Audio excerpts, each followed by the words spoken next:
Let us pray. Ẹ jẹ́ ká gbàdúrà.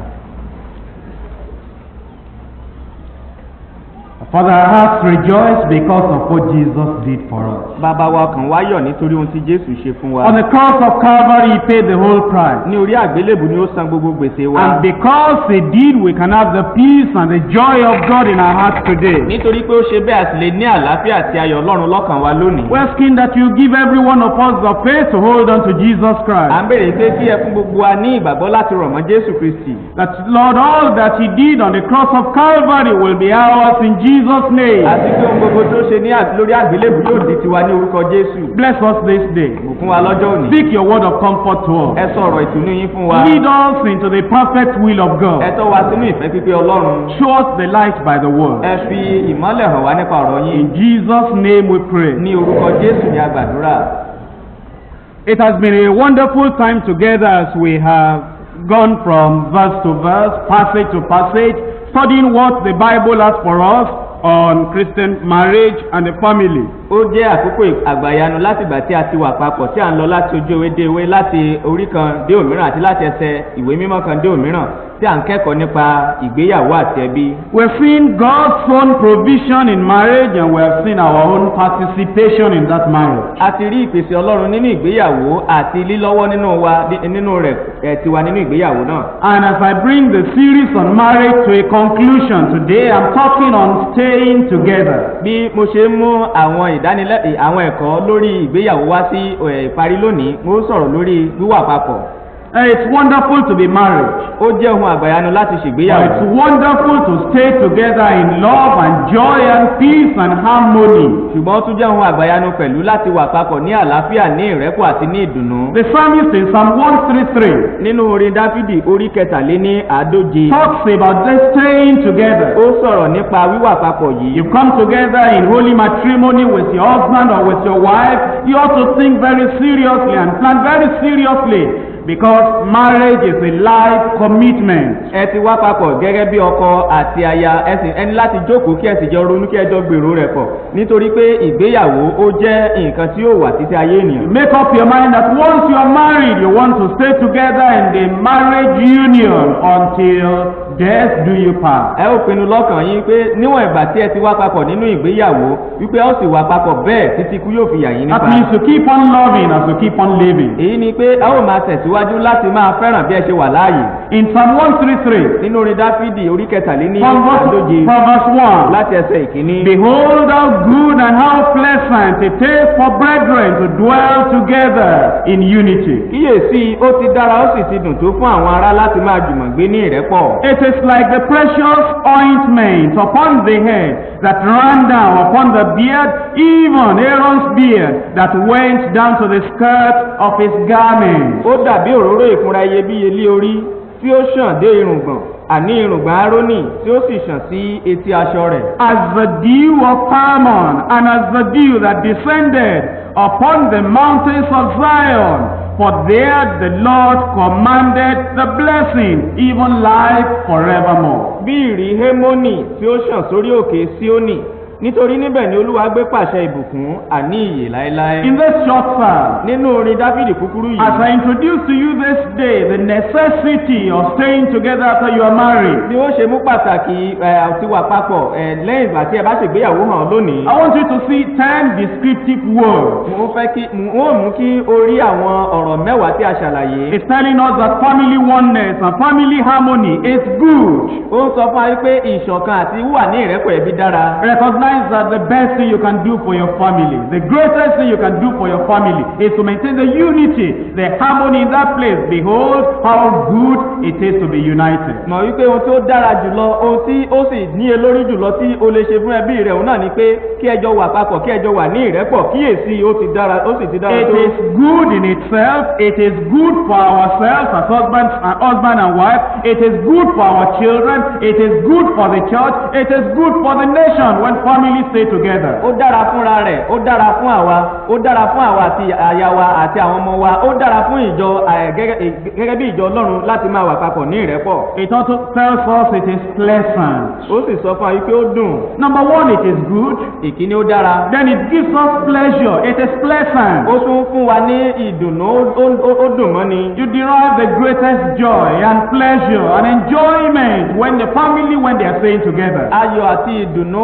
àti ìgbádùn tó ga jùlọ ni ó lè ní nígbà tí ẹbí bá wà papọ̀. That means you are united in heart. Èyí ni pé ẹ ṣọ̀kan nínú ọkàn. You are united in your aim and your goal. Ẹ ṣọ̀kan nínú èròǹgbà àti ìlépa yín. You are staying together and your spirits are not clashing, but your spirits are living together, moving together, flowing together. Ẹ jọ wà papọ̀ kì í ṣe pé ẹ̀mí yín lòdì sí ara wọn ṣùgbọ́n ó wà papọ̀, ó jọ ń ṣàn papọ̀, ó sì jọ ń rìn papọ̀. And it is a pleasant thing when husband and wife will share mutual comfort in true fellowship in an atmosphere that is totally free from strife, free from division and free from conflict. Ó sì jẹ́ ohun tí ó dùn, tí ó tún dùn mọ́ni nígbà tí ọkọ pẹ̀lú aya nígbà tí wọ́n bá jọ wà papọ̀ pẹ̀lú ìtùnú pẹ̀lú ìrẹ́pọ̀ láìsí pé àwọ̀ tàbí ìjà tàbí ọ̀tá wà láàrin wọn. It says it is good and then it tells us it's pleasant. Ó sọ fún ayé pé ó dára, ó sì tún sọ fún ayé pé ó dùn. In verse 2 it says it is precious.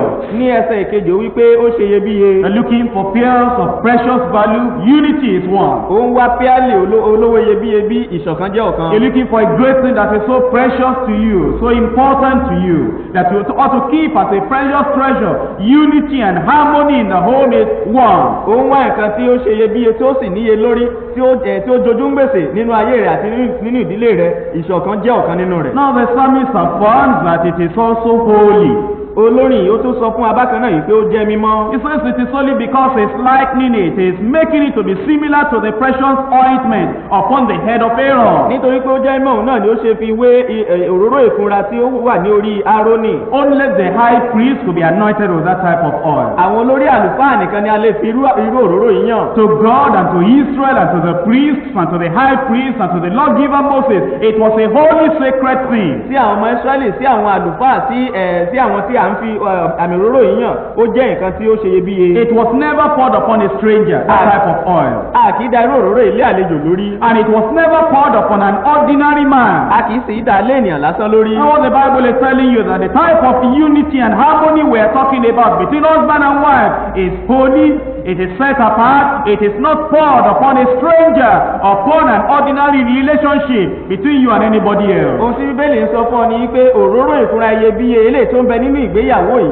wípé ó ṣe iyebíye tó bẹ́ẹ̀ gẹ́ tó jẹ́ pé o kò lè dálé àlejò lórí, o kò lè ṣe bó ṣe wù ọ́ tàbí kí o kàn gbé fún ẹnikẹ́ni lásán. There is a precious and holy unity between those who are married, a togetherness, a harmony that can only be found among those who are truly married. Àwọn tó bá ṣègbéyàwó ní tòótọ́ nìkan ṣoṣo ni a lè rí ìṣọ̀kan tòótọ́ yìí tó sì dára tó sì dùn mọ́ni nínú láàrin ìgbéyàwó wọn. But when he tells us that this unity is talking about is diffusive. Ṣùgbọ́n ó tún sọ fún wa pé irú ìṣọ̀kan ilé tí a tún sọ̀rọ̀ nípa rẹ̀ yìí ó lè pín.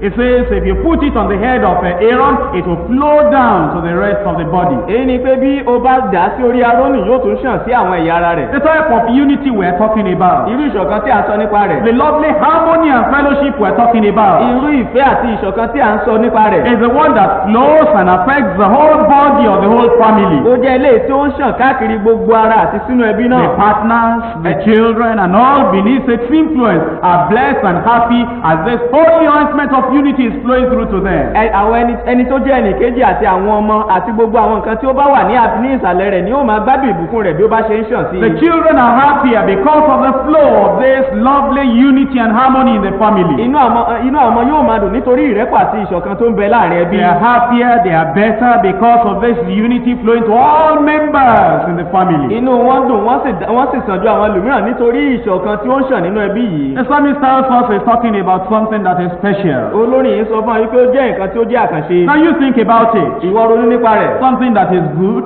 Nǹkan tó dára. Something that is pleasant. Nǹkan tó dùn mọ́ni. Something that is precious. Nǹkan tó ṣe iyebíye. At the same time it is holy. Ó tún jẹ́ mímọ́ bákan náà. At the same time it is diffusive. Ó tún jẹ́ ilé tí ó ń pínra rẹ̀. At the same time it is special. special. bákan náà ni ó tún jẹ́ àkànṣe. Like the ointment, it set Aaron apart for special service. ó jẹ́ òróró iyebíye tí ó ya Árónì sọ́tọ̀ fún iṣẹ́ ìsìn. I'm telling you that Aaron could never offer special service to the Lord until the anointing special holy oil came upon him. mo sọ fún yín, Árónì kò lè ṣe nǹkan kan fún Olúwa àfi ìgbà tí ìkunra òróró iyebíye tí a yà sọ́tọ̀ bí ó bá wà lórí rẹ̀. There is a hidden talent in your wife. There is a hidden capacity in your husband that would only be brought out in special service to the family, to the church, and to the nation as the holy oil of unity and harmony is preserved in that home. Tálẹ́ǹtì tí ó ṣe bí o tó pamọ́ ń bẹ nínú aya rẹ̀, bákan náà ní ipa àti agbára láti lè ṣe nǹkan ó ń bẹ nínú ọkọ rẹ̀. nígbà tí pẹ̀lú òróró ìkunra iyebíye tí ó wà nínú ẹbí, òun náà ló lè mú kí nǹkan yìí kí ó jẹ jáde yálà nínú ìjọ tàbí ní orí. The wisdom to be a high priest was in Aaron. ọgbọ́n láti jẹ́ olórí àlùfáà ń bẹ nínú The Árónì. capacity, the possibility was in Aaron. agbára àti ipá láti lè ṣe ń bẹ nínú Árónì. Until that special holy anointing oil came upon him, he could not be set apart for that special service. ṣùgbọ́n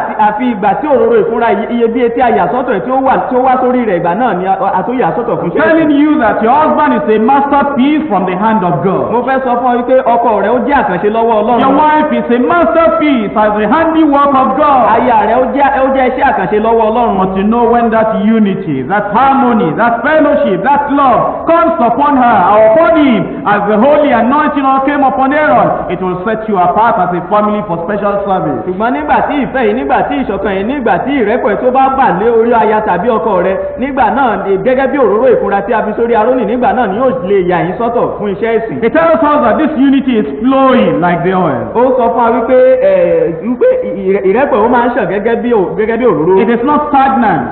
kì í wà gbóndúkú. Now, once you really get married nígbà tó bá ń ṣègbéyàwó nítòótọ́, and you marry in the will of tí God, ó sì gbéyàwó nínú you ìfẹ́ walk in Ọlọ́run, the spirit and live in the spirit, tí ó sì ń rìn nínú ẹ̀mí tó ń gbé ìgbé ayé rẹ̀ nínú and you ẹ̀mí. allow this staying together, this Christian unity to be the basis of your tí home. ó sì jẹ́ kí wíwà ní ìṣọ̀kan àti kéèké wà nínú ilé kó máa ṣe nǹkan tí ó borí nínú ilé. You set it in motion and it will not cease to flow into the rest of the body. It cannot remain confined in a single place where it first fell. It will continue until all the parts of the family, they are blessed with it. nígbà tí ó bá gbé síwájú láti pé kí ó máa lọ, yóò bẹ̀rẹ̀ sí máa lọ káàkiri, yóò bẹ̀rẹ̀ sí máa ṣẹ̀ sí oríṣiríṣi ibi nínú ilé náà, kò ní dúró ní ojú kan ṣoṣo. I'm saying Christian affection has no limit. mò ń sọ wípé ìfẹ́ Kírísítẹ́nì kò ní òṣùwọ̀n. It flows naturally to all members of the family without partiality, without favoritism. láìsí ojú ìṣáájú, láìsí pé ẹni ni mo fẹ́ràn jù, yóò máa ṣàn sí gbogbo àwọn tó wà nínú ẹbí náà. Now look at that verse 2 again. wo ẹsẹ̀ ìkejì lẹ́ẹ̀kan It is like precious ointment upon the head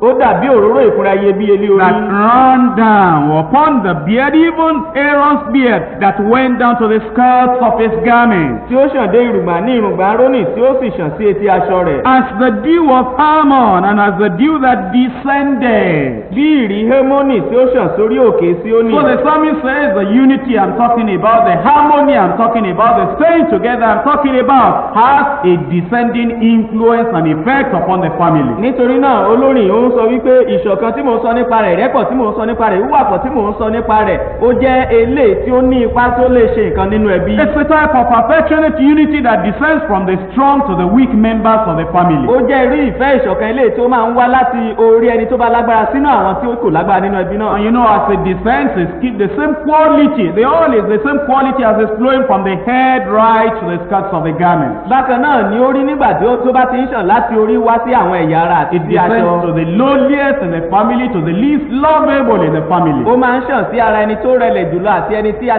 kà sí aláìsí kò jẹ́ nǹkan jùlọ nínú ẹbí náà. Now, what does the dew do when it comes upon grass, upon plants in the bush? nígbà tí ìrì bá sẹ̀ sí ara ewéko tàbí sí ara igi nínú igbó, kí ló máa ń ṣe? It refreshes. ó máa ń tù ú And lára. so the psalmist says that, this unity and this harmony, the affection in the family is refreshing. nítorí náà olórin yìí sọ wípé ìrẹ́pọ̀ àti ìṣọ̀kan tó ń bẹ nínú ìdílé ó jẹ́ eléyìí tó máa ń tuni lára. And it's as dew, it helps in the life and the growth of the tender plants. Those are the children, the tender plants in the family. bákan náà ni gẹ́gẹ́ bí ìrì ṣe ń sẹ̀, ó máa ń ran àwọn ọ̀jẹ̀lẹ̀ tó ń bẹ nínú ìdílé náà lọ́wọ́ yìí ni àwọn ọmọ.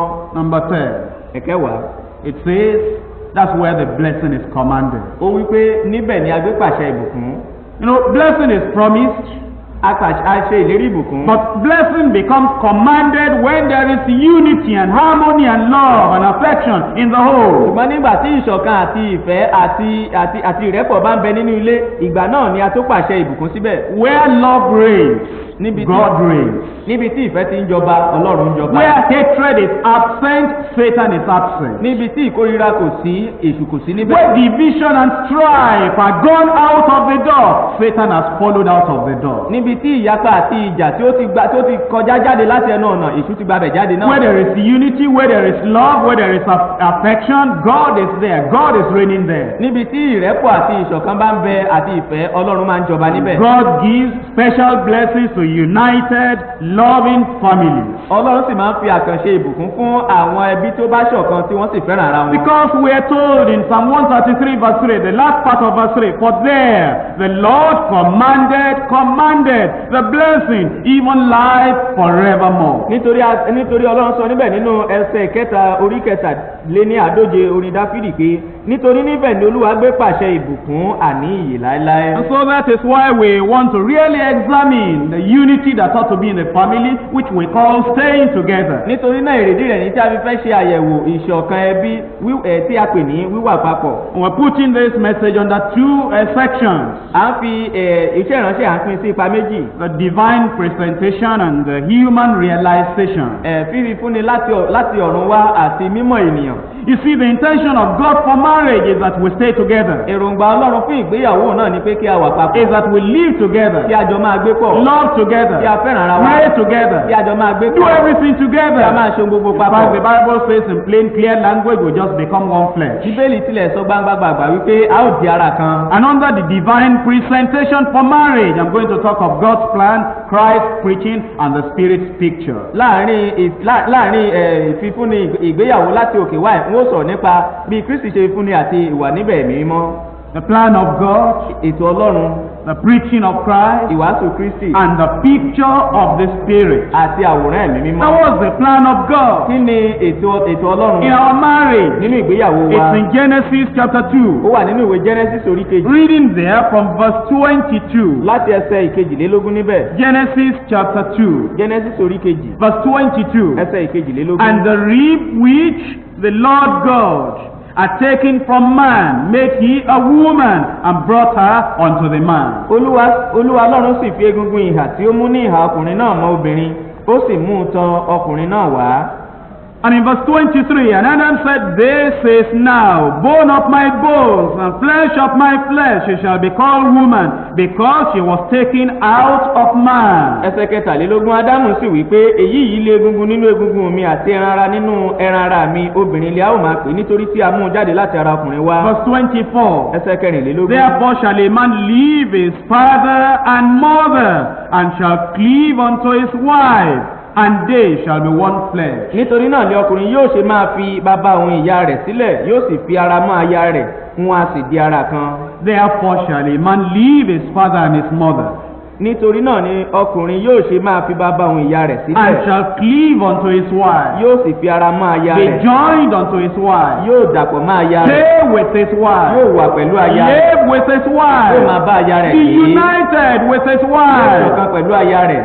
And the two of them shall become one flesh. Àwọn méjèèjì yóò sì di ara kan. Not two tenants living in a home. Kìí ṣe ayálégbé méjì tí wọ́n ń gbélé. Not like two co-workers sharing the same office. Kìí ṣe gẹ́gẹ́ bí alábàáṣiṣẹ́pọ̀ kan náà tí wọ́n jọ ń ṣiṣẹ́ níbi iṣẹ́ kan náà. Not like two people sharing the same kitchen. Kìí ṣe gẹ́gẹ́ bí èèyàn méjì tí wọ́n jọ ń dáná nílé ìdáná kan náà. Not like two friends sharing the same bank account. Kìí ṣe gẹ́gẹ́ bí ọ̀rẹ́ méjì tí wọ́n jọ ń fowó pamọ́ sí ibì kan náà. Not like two business partners who are just taking care of something. Kìí ṣe gẹ́gẹ́ bí àwọn ọ̀rẹ́ méjì tí wọ́n jọ ń ṣiṣẹ́ papọ̀ tí wọ́n jọ ń tọ́jú nǹkan kan náà. The two shall become one flesh. Àwọn méjèèjì á di ara kan. They become one flesh because they become indivisible. Wọ́n á di ara kan nítorí pé wọ́n á jẹ́ àwọn tí a kò lè yà. They become one flesh because they become indissoluble. Wọ́n á di ara kan nítorí pé wọ́n jẹ́ àwọn tí a kò lè pín. And it means they are there to live together, to love together just for life. Èyí ni pé wọ́n kàn wà níbẹ̀ wọ́n á sì máa gbé títí ọjọ́ ayé wọn. And you know, in Malachi chapter 2, Nínú ìwé Málákì orí kejì. that's the last book of the Old Testament. èyí ni ìwé tó kẹ́yìn májẹ̀mú láéláé. Malachi chapter 2. Málákì orí kejì. Reading from verse 13. láti ẹsẹ̀ ìkẹtàlá.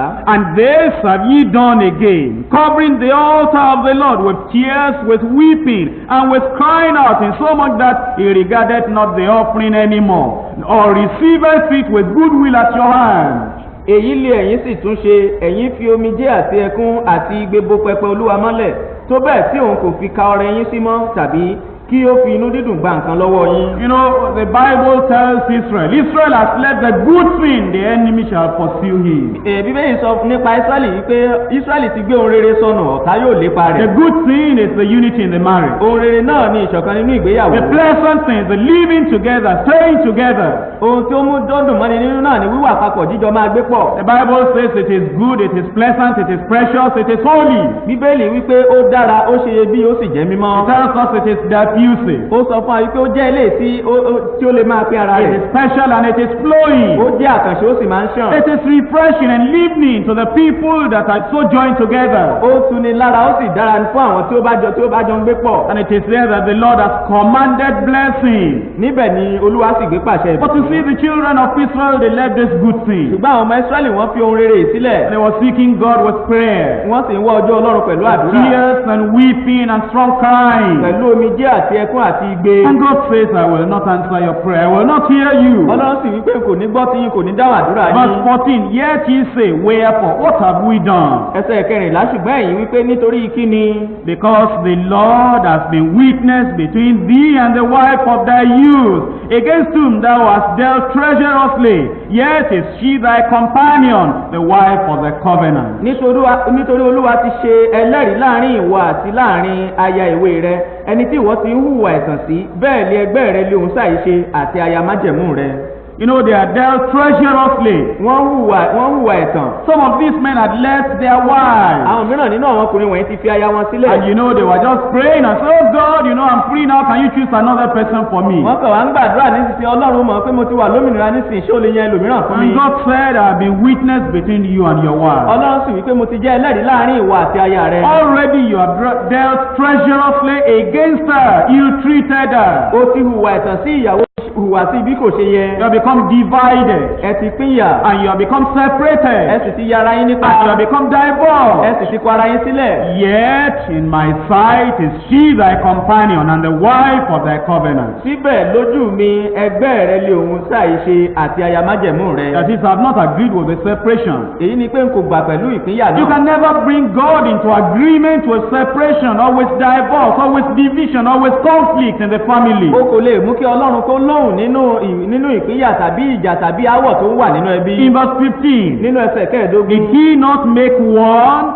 Òun kò wá sí ìṣe ọ̀kan. Yet had he the residue of the Spirit, and wherefore one, that he might seek a godly seed. Bẹ́ẹ̀ ni òun ní ìyókù ẹ̀mí, èé sì ti ṣe jẹ́ ọ̀kan kí òun bá lè wá irú ọmọ bíi ti Ọlọ́run. Therefore take it to your spirit, let none of you deal treacherously against the wife of his youth. Nítorí náà ẹ tọ́jú ẹ̀mí yín, ẹ má sì jẹ́ kí ẹnikẹ́ni hùwà ẹ̀tàn sí aya ìwé rẹ̀. Who is the wife of his youth? Ta ni aya ìwé rẹ̀? The first wife you ever married. Ìyàwó àkọ́kọ́ tí o bá kọ́ fẹ́. That had never married another man before. Tí kò tí ì fẹ́ ọkọ mìíràn rí. That the Bible calls her the wife of thy covenant in verse 14. Eléyìí ni ìwé mọ́ pè ní aya májẹ̀mú rẹ̀ nínú ẹsẹ̀ kẹrìnlá. In verse 15, he calls her, that wife, the wife of his youth. Nínú ẹsẹ̀ kẹẹ̀ẹ́dógún ó pè ní aya ìwé rẹ̀. Verse 16. Ẹsẹ̀ kẹrìndínlógún. See this, and this is just marvelous. Wo èyí ó sì jẹ́ àgbàyanu. Some people don't know the mind of God about marriage. Àwọn mìíràn wọn kò mọ ọkàn Ọlọ́run nípa ìgbéyàwó. But verse 16 says, for the Lord, the God of Israel, says that he hated putting away. Nítorí Olúwa Ọlọ́run Ísírẹ́lì wípé òun kórìíra ìkọ̀sílẹ̀. God hates divorce. Ọlọ́run kórìíra ìkọ̀sílẹ̀. He hates separation. Ó kórìíra ìyapa. For one covereth violence with his garment, says the Lord of hosts. Therefore take it to your spirit, that ye deal not treacherously ẹnìkan fi ìwà ipá bo aṣọ rẹ̀ mọ́lẹ̀ ní Olúwa àwọn ọmọ ogun wí, nítorí náà ẹ ṣọ́ ẹ̀mí yín kí ẹ má ṣe hùwà ẹ̀tàn. That's the plan of God for marriage. Eléyìí ni ètò Ọlọ́run fún ìgbéyàwó. That once those two people come together, pé nígbà tí àwọn èèyàn méjì bá wá papọ̀, as long as they live, they shall love one another. níwọ̀n ìgbà tí wọ́n bá wà láàyè wọn ò fẹ́ràn ara wọn. As long as they live, they shall be together. níwọ̀n ìgbà tí wọ́n bá wà láàyè wọn ò jọ máa gbé pọ̀. In Romans chapter 7, nínú ìwé Róòmù orí keje, reading from verse 1 to verse 3. láti ẹsẹ̀ ìkíní dé ìkẹta. Know ye not, brethren, for I speak to them that know the law, the mind of God, the intention of God, how that the law, that is the word of God, has dominion over a man as long as he liveth. tàbí ẹ̀yin ha ṣe aláìmọ̀ara nítorí àwọn tí ó mọ òfin èyí tó mọ èrò tó sì mọ èròǹgbà Ọlọ́run lèmi ń bá sọ̀rọ̀ pé òfin ní ipá lórí ènìyàn níwọ̀n ìgbà tí ó bá wà láàyè. Verse 2. ẹsẹ̀ kejì. For the woman which has an husband is bound by the law to her husband as long as he liveth. But if the husband be dead, she is loose from the law of her husband. nítorí obìnrin tí ó ní ọkọ ìwọ̀n ìgbà tí ọkọ náà wà láàyè á fi òfin dè é mọ́ ọkọ náà, ṣùgbọ́n bí ọkọ náà bá kú á tú u sílẹ̀ kúrò nínú òfin ọkọ náà. And when you have been married, as long as you are living and as long as your husband is living or your wife is living, stay together. níwọ̀n ìgbà tó bá ti ṣègbéyàwó tí ọkọ rẹ̀ wà láàyè tí aya rẹ̀ wà láàyè ẹ jọ máa gbé pọ̀. And in verse 3, ẹsẹ̀ kẹta. sorry, last part of verse 2. ìlà tó But gbẹ̀yìn nínú if ẹsẹ̀ the kejì. husband be dead, she is loose from the law of her husband. ṣùgbọ́n bí ọkọ náà bá kú á tú u sílẹ̀ kúrò nínú òfin ọkọ náà. So then, if while her husband liveth, she be married to another man, she shall be called an adulteress. ǹjẹ́ bí ó bá ní ọkọ mìíràn nígbà tí ọkọ rẹ̀ wà láàyè, panṣágà lé a ó pè é. But if her husband be dead, she is free from that law, so that she is no adulteress, though she be married to another man. ṣùgbọ́n bí ọkọ rẹ̀ bá kú ó bọ́ lọ́wọ́ òfin náà kì yóò sì jẹ́ panṣágà bí ó bá ní ọkọ You mìíràn. see, when God created Adam and Eve, nígbà tí Ọlọ́run dá Ádámù àti Éfà, God could have created an Esther and Elizabeth together with Eve. Ọlọ́run ìbá ti dá Ẹ́sítérì pẹ̀lú Elizabeth You mìíràn know, pẹ̀lú just Éfà. put Esther and Ethel and Elizabeth and all these other people having the same initials with Eve. Just put them in another garden and say, Adam, if there is any trouble, call on me. Kick out that woman. There's another Esther there. Kí Ọlọ́run kí ó wá dá Elizabeth kí ó tún wá dá ẹlòmíràn pẹ̀lú rẹ̀ tó jẹ́ pé nǹkan náà lẹ́tà kan náà ló jọ ń bẹ̀rẹ̀ orúkọ wọn tí Ọlọ́run sì wá sọ fún Ádámù wípé bí ìyẹn bí ó bá ta fẹ́lẹ́fẹ́lẹ́ kan kí ó ta jáde nítorí pé mo ní Elizabeth So kan. God could have created an Adam and an Eve. Ọlọ́run ìbá dá Ádámù àti Éfà kan. And then he will create another Albert somewhere and say, Eve, you have any problem with Adam, just part, and then Albert is there, you can get him. kó wá wípé alibati kan wà níbẹ̀ Éfà tó bá ti ní ìṣòro pẹ̀lú Ádámù ìwọ sísá máa ń yọnu jáde kúrò níbẹ̀ kó lọ bá alibati. I was going to Agege one day. mo ń lọ sí Agége lọ́jọ́ kan. And I saw a signboard. mo sì rí àkọlé kan. It said, spare parts sold here. wọ́n ní à ń ta ẹ̀yà ara mọ́tò níyì. If your motor, has any problem, you have spare parts. bí o bá ní mọ́tò tó bá sì yọnu o ní ẹ̀yà ara rẹ̀. If your marriage has a problem, no spare parts. bí ìgbéyàwó rẹ̀ bí ó bá yọnu kò sí ẹ̀yà ara kankan fún un. God has no shop where you can go and buy spare parts and just change it, remove the ignition, remove the key, and then replace it by another woman. There is no provision like that. Ọlọ́run kò ní ṣọ́ọ̀bù níbi tó ti máa ń ta ẹ̀yà ara ìgbéyàwó pé bóyá nǹkan kan yọnu ni wàá yọ kọ́kọ́rọ́ ẹ̀ kúrò wàá lọ ra òmíràn wàá fi sí. So you see, you are married. o ti ṣègbéyàwó lẹ́ẹ̀kan ṣo ti ṣe And náà it's nìyí. a wonderful thing when you are married and you are staying together with just that man, with just that woman. nǹkan àgbàyanu ni nígbà tó bá ti ṣègbéyàwó tí o sì dúró pẹ̀lú ọkùnrin tàbí obìnrin yìí. God created just that one woman for one man. Ọlọ́run dá obìnrin kan ṣoṣo yìí fún ọkùnrin kan. And he ordained that they should cleave together in marriage. ó sì ti yàn wípé kí wọ́n jọ so ara wọn pọ̀ nínú ìgbéyàwó. It was to be and it is still to be a strong bond. ó tún ní láti jẹ́ ìmájẹ̀mú ńlá láàrin wọn. A one flesh relationship. irú ìṣepọ̀ tí ara kan ṣoṣo. An indivisible relationship as long as both of them shall remain alive. ìṣepọ̀ tí tí a kò lè yà nípa níwọ̀n ìgbà tí àwọn méjèèjì bá wà láàyè. And you know God has not changed his mind. ó sì mọ̀ pé ọlọ́run kò tí ì yí ọkàn rẹ̀ padà. Malachi chapter 3 verse 6. Málákì orí kẹta ẹsẹ̀ ìkẹfà. The intention of God at the beginning is still the intention of God today. èrò ọlọ́run láti ìbẹ̀rẹ̀ náà ló tún jẹ́ èrò rẹ̀ títí dòní. He is still for one man, one woman relationship. ó sì wà pẹ̀lú ọkọ kan aya kan. He is still for no divorce and remarriage. ó sì wà lórí wípé lẹ́yìn tó bá ti ṣègbéyàwó kò sí ìkọ̀sílẹ̀ He is mọ́. still for living together, staying together, united together, as long as both of you shall remain ó alive. sì wà fún jíjọ máa gbé pọ̀ jíjọ wà papọ̀ níwọ̀n ìgbà tí ẹ̀yin méjèèjì bá wà láàyè. In Malachi chapter 3 verse 6. Málákì orí kẹta ẹsẹ̀ ìkẹfà. For I am the Lord, I change not. nítorí èmi ni olúwa èmi kò yí padà. I'll show you the plan of God. mo ti fi ètò ọlọ́run hàn Now ọ́. let me show you the preaching of Christ jẹ́ kí n fi ìwàásù Kristi hàn ọ́. concerning this, the intention of God. nípa èròǹgbà ọlọ́run yìí. The divine intention or the divine presentation for marriage. èròǹgbà ọlọ́run tàbí ìgbékalẹ̀ láti òkè wá fún ìgbéyàwó. In Matthew chapter 19. nínú ìwé Mátíù orí kọkàndínlógún. I'm reading there from verse 3. mò ń kà níbẹ̀ láti ẹsẹ̀ ìkẹta. The Pharisees also came unto him, tempting him, and saying unto him, Is it lawful for a man to put away his wife for every cause? àwọn Farisísì wá sọ́dọ̀ rẹ̀ wọ́n ń dán wò wọ́n sì wí fún un pé ó ha tọ́ fún ọkùnrin kí ó kọ aya rẹ̀ sílẹ̀ nítorí ọ̀ràn gbogbo. No, they wanted to know whether there was a reason they could just, divorce their wife. wọ́n fẹ́ mọ̀ bóyá èrèdí kan wà tí wọ́n fi ní láti kọ aya wọn sílẹ̀. And in verse 4, ẹsẹ̀ ìkẹrin. he answered and said unto them, Have ye never read your Bible? ó dáhùn ó sì wí fún wọn pé ẹ̀yin kò wá sí ìka bíbélì yìí ni. Have ye never read that he which made them at the beginning made them male singular and female singular? ẹ̀yin kò tí ì kà á pé ẹni tó dá wọn nígbà tìtìkọ́ṣe ó dá wọn àti akọ àti abo kì í ṣe àwọn akọ àti àwọn abo. Just one male and one female. akọ kan ṣoṣo abo kan ṣoṣo. And said, ó sì wí pé. You see, you can never get Jesus to contradict his Father in heaven. o kò lè rí Jésù kó tako tí bàbá rẹ̀ ń sọ láti ọ̀run. You can never get Jesus to preach anything that will just oppose or be contrary to what the Father had established at the beginning of creation. o kò ní rí Jésù kí ó wàásù tako ohun tí bàbá rẹ̀ tó ti fi ìdí rẹ̀ kalẹ̀ láti ìgbà ìṣẹ̀dálẹ̀ ayé So they came to him and they said, Can we pull apart? wọ́n á bá yí pé ṣé a lè pín gàrí. Can we rip ourselves apart? ṣé a lè yapa. Can we separate? ṣé a lè yára wa Live yípa. in different houses? ṣé àjọ máa gbé nílé ọ̀tọ̀ọ̀tọ̀. Can we just go to the court and finalize everything and just be put asunder?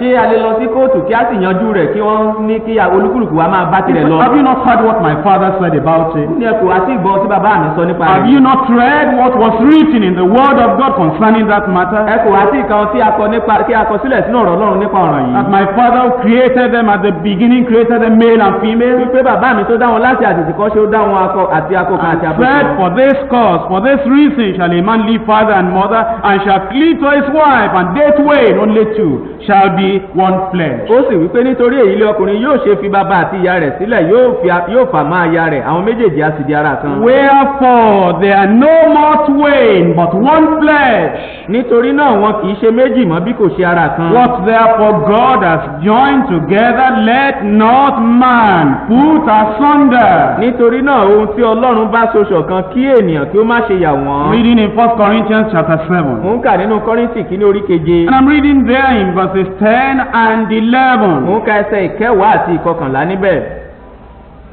Verses 10 and 11. ẹsẹ̀ ìkẹwàá àti ìkọkànlá. And unto the married I command, yet not I, but the Lord. ṣùgbọ́n àwọn tí ó ti gbéyàwó ni mo sì pàṣẹ fún ṣùgbọ́n kì í ṣe èmi bí kò ṣe Olúwa. Let not the wife depart from her husband. kí aya má ṣe fi ọkọ rẹ̀ sílẹ̀. Keep staying together. ẹjọ́ máa Keep gbé pọ̀. living together. ẹjọ́ wà papọ̀. If there are problems, see how to present the problems to God, solve the problems, and keep staying together. bí ìṣòro bá wà ẹ wo bí a ó ṣe yanjú rẹ̀ tí ó gbé káwájú Ọlọ́run kí ẹ̀sìn jọ máa gbé pọ̀. Because this is a commandment of the Lord. nítorí àṣẹ Olúwa nìyí. Let not the wife depart from her husband. kí aya má ṣe fi ọkọ rẹ̀ sílẹ̀. But, and if she depart, ṣùgbọ́n bí ó bá sì fi í sílẹ̀. she should not depart, but And if she depart, kí ó má ṣe fi ọkọ rẹ̀ sílẹ̀, ṣùgbọ́n bí ó bá sì fi sílẹ̀, let her remain unmarried, kí ó wà ní àìlọ́kọ, or be reconciled to her husband. tàbí kí ó bá ọkọ rẹ̀ làjà. And let not the husband put away his wife. Kí ọkọ kí ó má ṣe kọ aya rẹ̀ sílẹ̀. In Matthew chapter 4, Nínú ìwé Mátíù orí kẹrin, I'm reading there in verse 4. mò ń ka ẹsẹ̀ kẹrin níbẹ̀. You know, the devil may come to tempt you. Èṣù lè wá láti dán ọ wò. The devil may come to tell you, now, rip that thing apart, divide that one flesh, and kick that woman away, throw that man away. Èṣù lè máa sọ fún ọ wípé ìwọ pín nǹkan nì, ìwọ pín ara nì, kí o sì sọ obìnrin nì sígbó kí ó máa bá tirẹ̀ lọ. Now the devil came to the Lord Jesus Christ Èṣù tọ̀ Jésù Kristi Olúwa wá. and tempted him Ó sì dán ọ to wò go against the plan of God for his life. láti lòdì sí ètò Ọlọ́run fún ìgbésí ayé rẹ̀. And in verse 4, Nínú ẹsẹ̀ ìkẹrin, but he answered and said, it is written, man shall not live by bread alone, but by every word that proceedeth out of the mouth of God. ṣùgbọ́n ó dáhùn wípé a ti kọ̀wé rẹ̀ pé ènìyàn kì yóò wà láàyè nípa àkàrà nìkan bí kò ṣe nípa gbogbo ọ̀rọ̀ tí ó ti ẹnu Ọlọ́run And jáde wá. what is the word proceeding out of the mouth of God concerning your marriage? Kí sì ni ọ̀rọ̀ tó ti ẹnu Ọlọ́run jáde wá nípa ìgbéyàwó rẹ̀? I have been witness between you and the wife of your youth. Therefore take it that you deal not treacherously against your wife. Mo ti jẹ́ ẹlẹ́rìí láàrin ìwọ aya ìwé rẹ, láàrin ìwọ aya májẹ̀mú rẹ, nítorí náà má ṣe hùwà ẹ̀tàn sí aya ìwà ìwé rẹ. Live by the word that proceeded out of the mouth of God. Máa gbé pẹ̀lú ọ̀rọ̀ tó ti ẹnu Ọlọ́run jáde wá. What is the word proceeding out of the mouth of God for your Kí marriage? ni ọ̀rọ̀ tó ti ẹnu Ọlọ́run jáde wá fún ìgbéyàwó rẹ? This cause shall a man leave his father and his mother, and shall cleave unto his wife, and they two shall be one flesh. Nítorí èyí ni ọkùnrin yóò ṣe fi bàbá àti ìyá rẹ̀ sílẹ̀, yóò sì fà mọ́ aya rẹ̀, àwọn méjèèjì yóò sì di ara kan. So you can see the preaching of Christ confirms the plan or the provision of God. Nítorí náà lè rí ìwàásù Jésù Kristi wípé ó fi ìpèsè Ọlọ́run àti ètò Ọlọ́run múlẹ̀. That your marriage shall stand as long as both of you shall continue to live. Wípé ìgbéyàwó rẹ̀ yóò dúró níwọ̀n ìgbà tí ẹ̀yin méjèèjì bá wà láàyè. And again, we are told that marriage is a one-man, one-woman relationship. A sì sọ fún wa pé ìgbéyàwó jẹ́ ìbáṣepọ̀ láàrin ọkùnrin kan àti obìnrin kan. It's a one-man, one-woman life commitment. Ó jẹ́ ìfẹ́ ara ẹni jì títí láé láàrin ọkùnrin àti It's obìnrin an kan. indissoluble union. Ó jẹ́ ìṣọ̀kan tí a kò lè pín níyà. And you know, Jesus declared that marriage is the work of God. Therefore, he tells the court and tells everybody, don't touch it. Jésù sì sọ gbangba fún gbogbo ènìyàn wípé ìgbéyàwó jẹ́ iṣẹ́ ọwọ́ Ọlọ́run. Nítorí náà ó ń sọ fún kóòtù, ó ń sọ fún gbogbo ènìyàn má ṣe fọwọ́ kàn. You've seen the plan of God, Ó ti rí ètò the Ọlọ́run, preaching of Christ, ìwàásù Kristi. now the picture of the Spirit. Nísinsìnyí àwòrán ẹ̀mí. In Ephesians chapter 5, Nínú ìwé Éfésù orí the karùn-ún, Holy Spirit gave the proper picture of marriage to the Apostle Paul. ẹ̀mí mọ́ fi àwòrán ìgbéyàwó gan fún Paul àpọ́sítélì. You know, when God the Father, God the Son, and God the Holy Ghost are united on something, if you're a believer, you just get into that union and you become united with God. Nígbà tí Ọlọ́run Bàbá àti Ọlọ́run Ọmọ àti Ọlọ́run Ẹ̀mí Mímọ́ tó bá fi ọwọ́ tí wọ́n bá fọwọ́sowọ́pọ̀ nínú nǹkan, ìwọ tí ó bá sì jẹ́ onígbàgbọ́ pẹ̀lú ni láti fọwọ́sowọ́pọ̀ pẹ̀lú wọn. If God the Father has planned it, Tí Ọlọ́run Bàbá bá ti gbèrò rẹ̀, and God the Son Jesus Christ has preached it, tí Ọlọ́run Ọmọ Jésù Kristi sì ti wàásù rẹ̀, and God the Holy Spirit has pictured it to us, tí Ẹ̀mí Mímọ́ tí ó sì ti ṣe àpèjúwe rẹ̀ fún wa. as believers who believe in God Almighty, Tí a sì jẹ́ onígbàgbọ́ tó gba Ọlọ́run Olódùmarè or gbọ́, Jesus as our tó Savior, ní Jésù gẹ́gẹ́ bí olùgbàlà rẹ̀, or the Holy Ghost as our comforter and as our tó guide. ní Ẹ̀mí Mímọ́ gẹ́gẹ́ bí olùtùnú àti amọ̀nà rẹ̀. You just must follow that plan, preaching, and picture. A gbọ́dọ̀ bẹ̀rẹ̀ sí máa tẹ̀lé ètò àti ìwàásù àti àwòrán yìí. And so in Ephesians chapter 5, Ní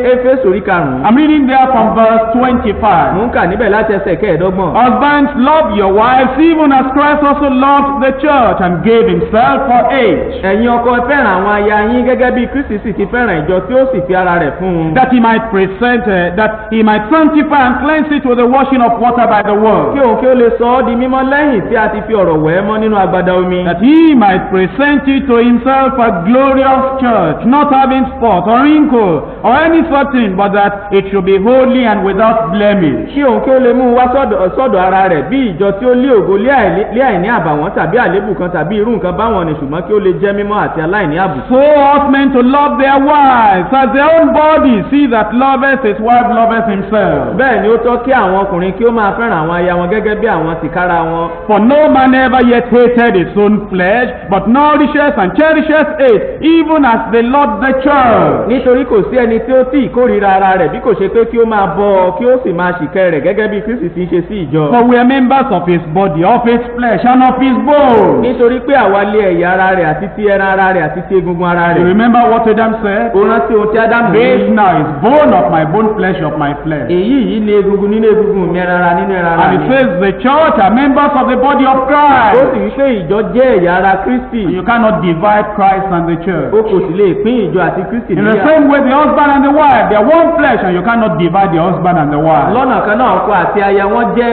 ara kan náà, ó kò lè pín wọn. And it says, for this cause, in verse 31, shall a man leave his father and mother, and shall be joined unto his wife, and they two shall be one flesh. ẹsẹ̀ kọkànlélọ́gbọ̀n nítorí èyí ni ọkùnrin yóò ṣe fi bàbá àti ìyá rẹ̀ sílẹ̀, òun ó sì dàpọ̀ mọ́ aya rẹ̀, àwọn méjèèjì á sì di ara kan. In Genesis chapter 2, God the Father talked about one flesh. ní Genesis orí kejì Ọlọ́run bàbá sọ nípa ara kan. In Matthew chapter 19, verses 4 to 6, God the Son talked about the one flesh relationship. nínú ìwé Mátì orí kọkàndínlógún láti ẹsẹ̀ ìkẹrin títí dé ìkẹfà Ọlọ́run ọmọ sọ nípa ara kan. And in Ephesians chapter 5, which we're reading, the Holy Spirit, through the Apostle Paul, talked about the one flesh relationship.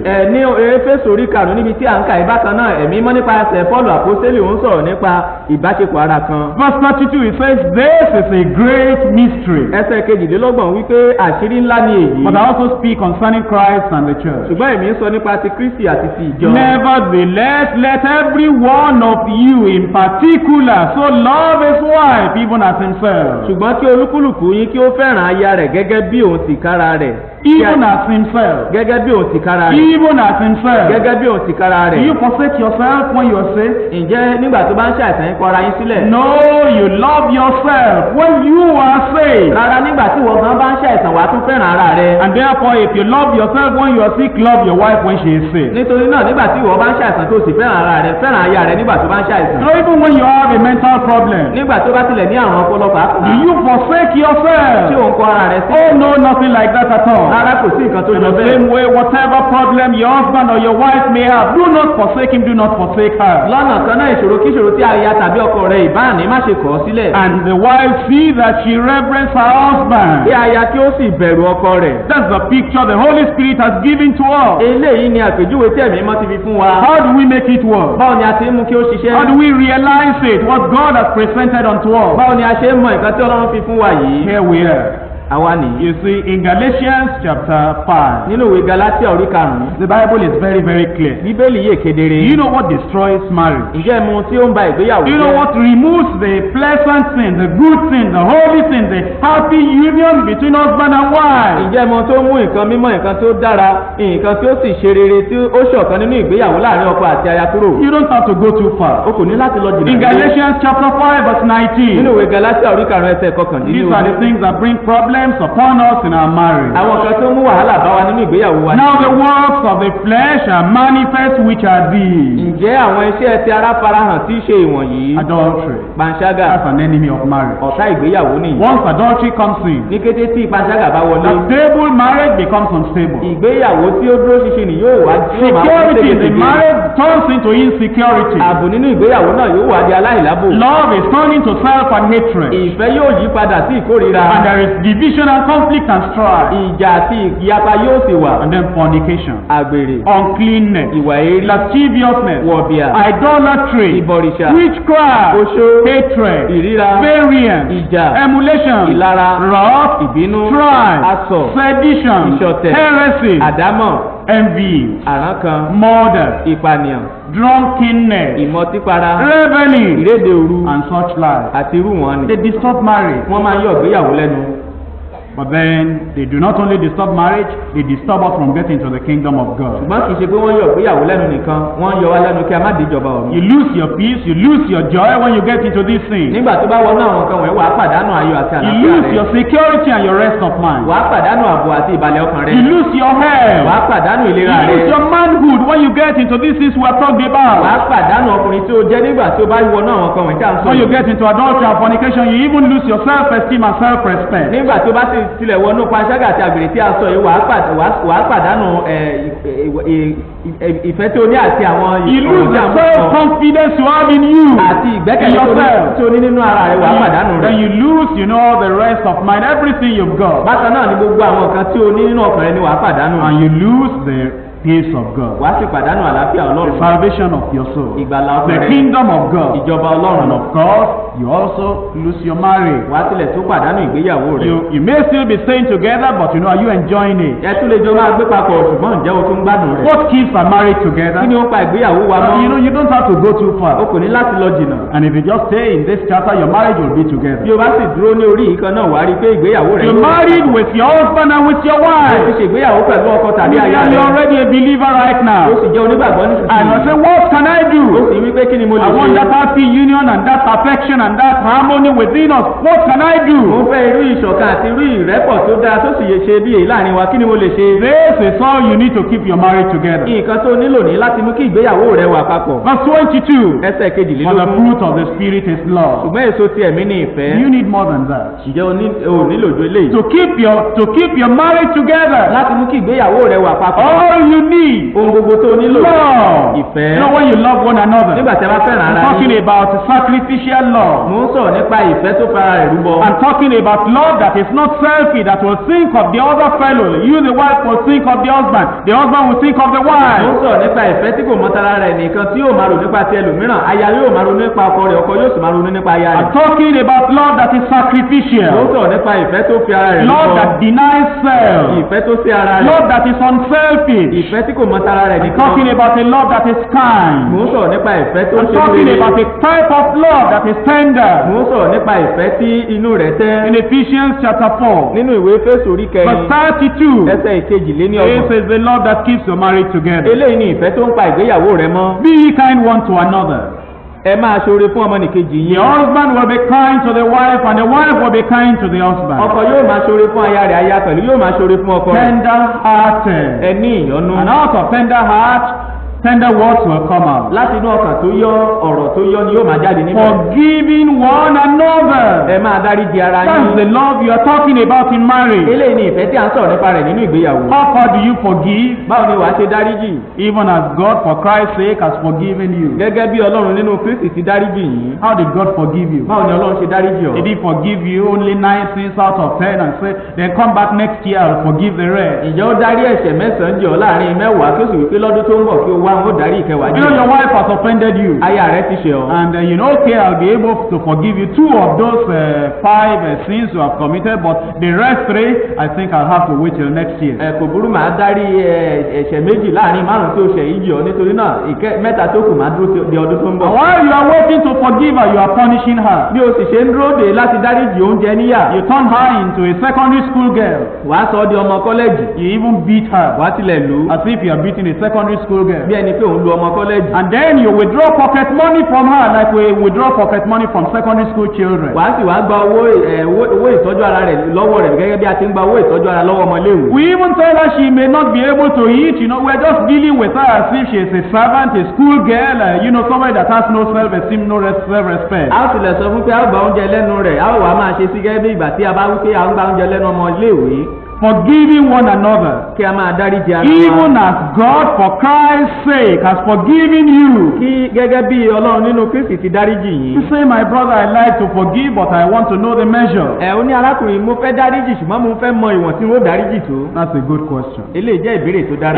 In Luke chapter 17. nínú ìwé Lúùkù orí kẹtàdínlógún. Luke chapter 17. Lúùkù orí kẹtàdínlógún. Verse 3. ẹsẹ̀ ìkẹta. Take it to yourself, if thy brother trespass against thee, rebuke him, and if he repent, forgive him. ẹ máa kíyèsára yín bí arákùnrin rẹ bá ṣe ọba wí bí ó bá sì ronú kú àdàdáríjì yìí. You must underline verse 4. o gbọ́dọ̀ fàlà sí ẹsẹ̀ ìkẹrin. That's what makes the difference between churchgoer and believer. o lè ní ìyàtọ̀ tó wà láàrin ará ṣọ́ọ̀ṣì àti onígbàgbọ́. You must underline this verse 4. o gbọ́dọ̀ fàlà sí ẹsẹ̀ It's ìkẹrin. the difference between the Sunday Christian and the daily Christian. eléyìí ní ìyàtọ̀ tó wà láàrin onígbàgbọ́ ọjọ́ mẹ́jọ mẹ́jọ àti onígbàgbọ́ ojoojúmọ́. This is the one that makes a mark between the Christmas Christian and know the real believer. eléyìí ló fàmì yàtọ̀ sáàárín àwọn onígbàgbọ́ kérésì àti àwọn onígbàgbọ́ You tòótọ́. want to know the difference between a religious fellow and a righteous fellow. o fẹ́ mọ ìyàtọ̀ tó wà láàárín ẹlẹ́sìn àti olódodo ènìyàn. Verse 4 will tell you the difference. ẹsẹ̀ kẹrin yóò sọ ìyàtọ̀ rẹ̀ You fún want to ọ. know whether your wife is a Christian? o fẹ́ mọ̀ bóyá aya rẹ̀ jẹ́ kírísítẹ́nì bí. Verse 4 will tell you. ẹsẹ̀ kẹrin yóò sọ You want to fún know ọ. whether your husband is a real believer, following the Lord, obeying the o Lord. fẹ́ mọ̀ bóyá ọkọ rẹ̀ jẹ́ onígbàgbọ́ tòótọ́ tí ó ń gbọ́ràn tó Olúwa lẹ́nu tó ń tẹ̀lé Olúwa. Verse 4 will tell you. ẹsẹ̀ kẹrin yóò sọ What fún does ọ. it say? kí ló sọ? Let me read it to you. jẹ́ kí n kà á sétí gbọ́ rẹ̀. If he trespass against thee 7 times in a day, please do me a favor, underline in a day. bí ó bá sì ṣe ọ́ ní ẹ̀rí méje lé òòjọ́ jọ ṣojú àánú fún mi tó bá mi fàlà sí òòjọ́. 7 times in a day. ẹ̀rí méje lé òòjọ́. Grace is wonderful. oore ọ̀fẹ́ jẹ́ àbí. Grace is pleasant. oore ọ̀fẹ́. When you have the grace of God, nígbà tó bá ní oore ọ̀fẹ́ you will Ọlọ́run, smile through the top. wàá máa rẹ́rìn láàrin You will ìdí. forgive 7 times in a wàá day. dáríjì lẹ́rìn méje lóòjọ́. 7 times in a day, turn to thee saying, I'm sorry, I repent.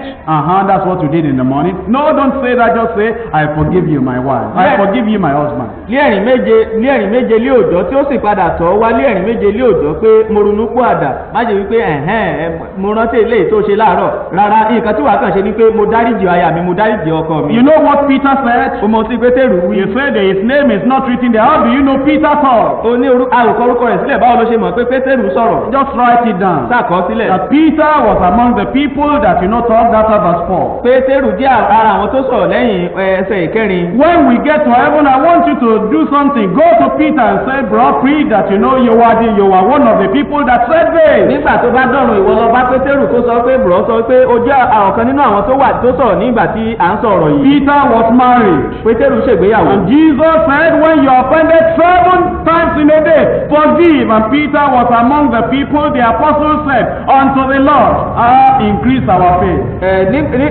Pétérù wà lára àwọn tí ó wà níbẹ̀ nígbà tí Jésù ń sọ̀rọ̀ yìí wípé nígbà tí ẹnìkejì rẹ̀ bá ṣe ọ ní ẹ̀rìn méje ní òòjọ́ tó bá sì tọ́ wá tí ó dáríjì. Pétérù wá wípé 7 times in a day. ẹ̀rìn méje ní òòjọ́. And you realize when you forgive, you forget. wàá sì mọ̀ pé nígbà tó bá dáríjì wàá gbàgbé. All the 7 times of yesterday, that one is washed away. gbogbo ìgbà méje àná a ti wẹ̀ sọnù. And today, lónìí and this is just going to about 10:30. ó sì mọ̀ pé nǹkan bí aago mẹ́wàá àbọ̀ ló fẹ́ lù. Maybe she has only offended you 2 times. bóyá ìméjì pé lásán ló ìṣẹ̀ ọ́. And she is still going to the limit of 7. ìkeje ló sì ń lọ. The toast in the morning is burned.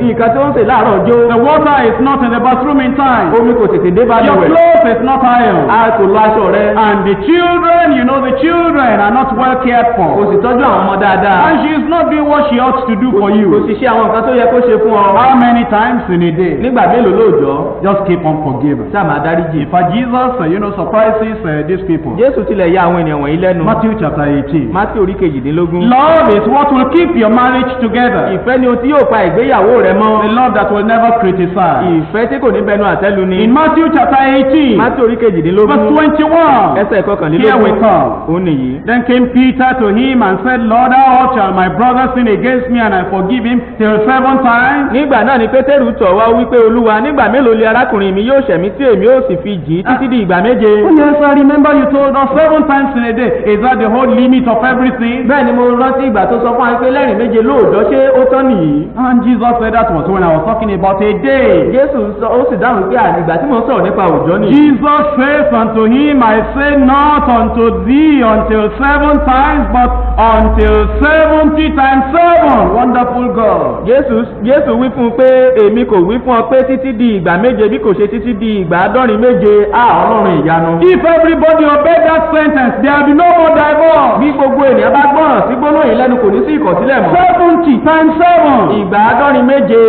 Do you know anybody that has ever offended you 70 times 7? ǹjẹ́ o ti rántí ẹnìkan tó ṣe ọ ní ìgbà àádọ́rin méje rí? No, if you go to God and say, I'm having a hard time with my wife. bí o bá tọ̀ Ọlọ́run lọ tó wí pé Ọlọ́run nǹkan le pẹ̀lú èmi. She has offended me so much, I just cannot live together with her anymore. ó ṣẹ̀mí tó bẹ̀rẹ̀ gẹ́ tó jẹ́ pé n kò lè bá a gbé mọ́. And God says, it's all right. Can you tell me all the things she has done? Ọlọ́run sì wí pé ṣé o lè sọ gbogbo nǹkan tó ṣe fún mi? You say, God, number 1, she did this. ó ní Ọlọ́run ìkíní ó ṣe léyìí. Number 2, she did this. èkejì ó ṣe léyìí. Number 3, she did this. ẹ̀kẹta ó ṣe léyìí. By the time you get to 20 or 30, you say, God, I don't remember any other. nígbà tó bá dé ogún ọgbọ̀n wà ní ọlọ́run kò tilẹ̀ rántí òmíràn mọ́. And God says, haven't you read your Bible? ọlọ́run sì á sì wí pé òkú Don't you have grace in your heart? òkú alóore ọ̀fẹ́ lọ́kàn rẹ̀. Don't you understand how far Jesus went on the cross of Calvary to die for you and to forgive you your sins? o kò mọ bí Jésù ti lọ tó lórí àgbélébùú ní Káfárì ní láti kú kí ó sì dárí ẹ̀ṣẹ̀ rẹ̀ jì ọ́. And then God says, you cannot remember 30 sins your wife committed against you. You stand up and let me tell you how many sins you committed against me. ọlọ́run á sì wí pé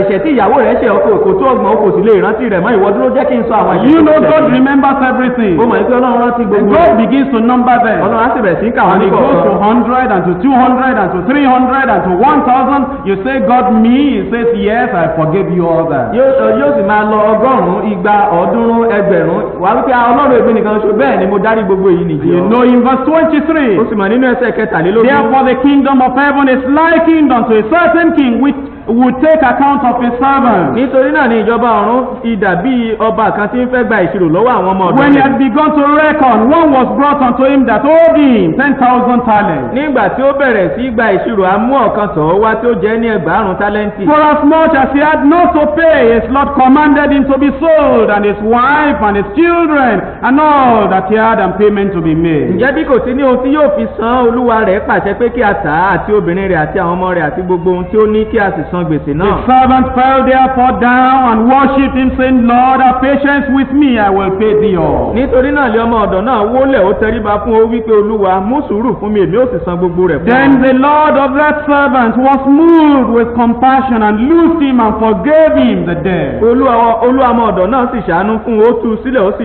ó fi gbèsè náà jì í.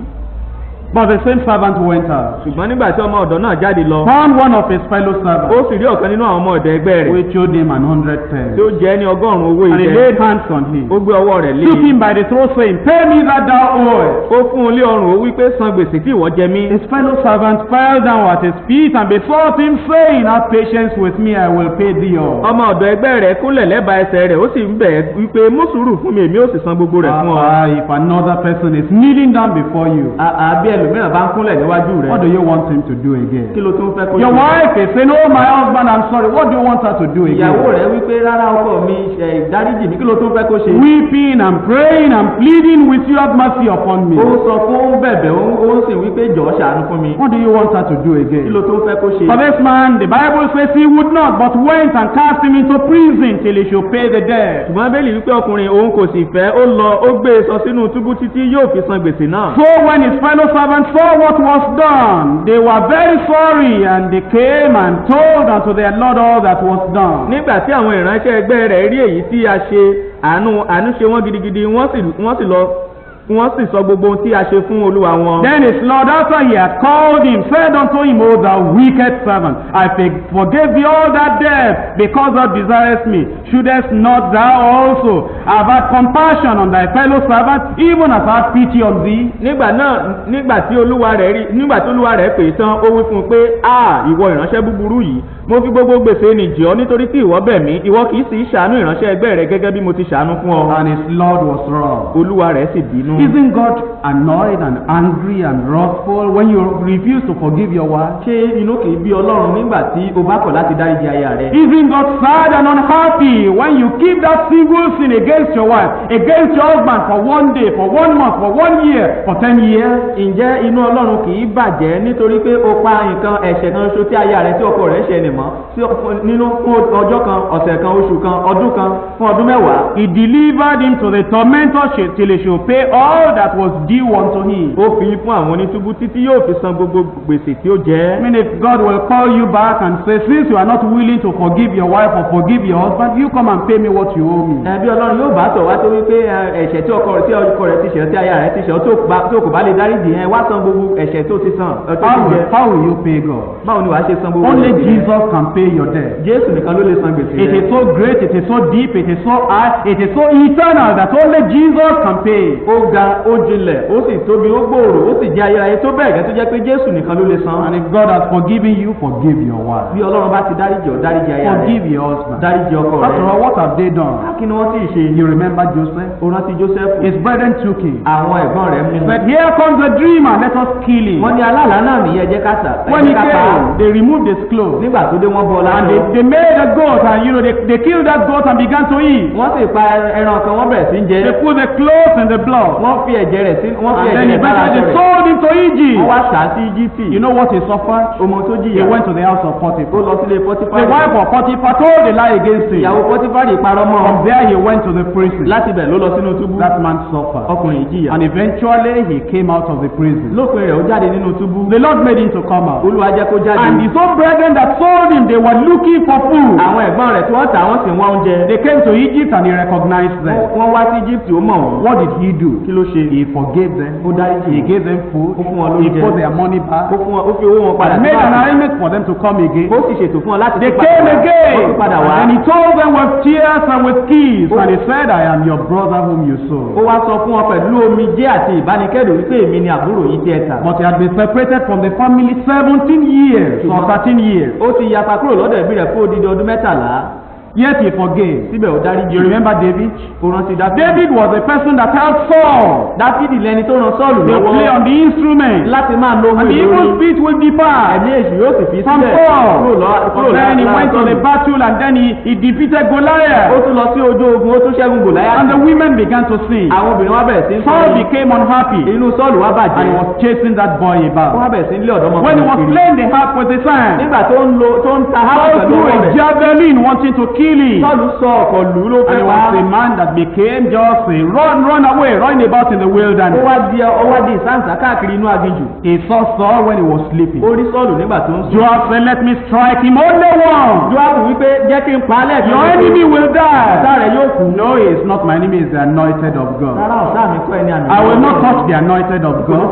With my mouth, with my hand, with my sword. pẹ̀lú ọwọ́ mi pẹ̀lú ẹnu mi pẹ̀lú ìdá mi. He went to a far away place. wọ́n lọ síbi tó jìn He réré. said, Saul, my father, ó ní Sọ́ọ̀lù bàbá why are mi. you chasing after me? kì í ṣe tó fi lé I mi love kiri. you. mo fẹ́ràn I rẹ̀. never count any offense n against kò you. ka ẹ̀ṣẹ̀ kankan sí My Ọlọ́run. hand will never touch you. ọwọ́ mi kò ní kàn ọ́. And then he apologized for even cutting his ó garment. wá bẹ̀bẹ̀ nítorí kó tilẹ̀ gé Look at Jesus Christ. Wo Jésù. He healed them. Ó wò wọ́n He sàn. delivered them. Ó dá wọn He nílé. provided for them. Ó pèsè He fún gave wọn. them food. Ó fún wọn Gave jẹ. them everything. Ó fún wọn He lógbogbo. said, crucify wọ́n ní him. kàn án má gbélébùú. They crucified him. Wọ́n kàn án má On the gbélébùú. cross, he said, Father, Father, why have you forsaken ní orí me? àgbélébùú ní bàbá èyí ṣe tí wọ́n fi kàn mí And sílẹ̀. before he died, yóò sì tó kú. he said, Father, forgive them. ó ní bàbá dárí They jì wọ́n. know not what they do. wọn kò mọ ohun tí Look wọ́n at ṣe. Stephen, the first martyr of the wo church. Stefanu ẹni He was àkọ́kọ́ tí a preaching kọ́kọ́ the ní gospel ìjọ. with power. ó wàásù ìrere They pẹ̀lú took up agbára. wọ́n gbé stones and they òkúta. began to stone him. He looked up into heaven. Ó gbójú sókè Father, sọ̀rọ̀. count not this sin against bàbá má them. ṣe ka ẹ̀ṣẹ̀ sí wọn What lọ́rùn. has your wife kí done? ni ìyàwó rẹ̀ Kill her. tó fẹ́ pa? What has your husband Kí lọkọ done rẹ̀ that ṣe? you want to tó divorce? fẹ́ kọ̀ sílẹ̀. Jesus said, Jésù wípé forgive dáríjì 70 times 7 nígbà times. àádọ́rin méje. Stay together. ẹjọ́ wà papọ̀. Live together. Ẹjọ́ máa gbé pọ̀. Raise your children together. Ẹjọ́ tọ́jú ọmọ yín Build pọ̀. your home together. Ẹjọ́ gbé ilé yín ló Don't pọ̀. be separated. Ẹ má ṣe Don't túkà. live apart. Ẹ má ṣe máa Remain gbé lọ́dọ̀. together. Ẹjọ́ wà You papọ̀. are one flesh. Ara kan ni It's yín. indivisible. Kò ṣeé pín. It's indissoluble. kò ṣeé yà. If you refuse, tí o bá kọ̀ look at verse 35. wo ẹsẹ̀ kẹ́ẹ̀. So likewise shall my heavenly Father do also if you from your heart forgive not everyone his brother their trespasses. bẹ́ẹ̀ náà gẹ́gẹ́ ni bàbá mi tí ń bẹ lé ọ̀run yóò ṣe fún yín bí olúkúlùkù kò bá fi tọkàntọkàn rẹ̀ dárí ẹ̀ṣẹ̀ arákùnrin rẹ̀ jì í. Forgive one another. ẹ dáríjì ara yín. If you are married, tí ẹ bá ti ṣègbéyàwó stay married. ẹ máa gbé Rise pọ̀. up and let's pray. ìdédúró kí á gbàdúrà.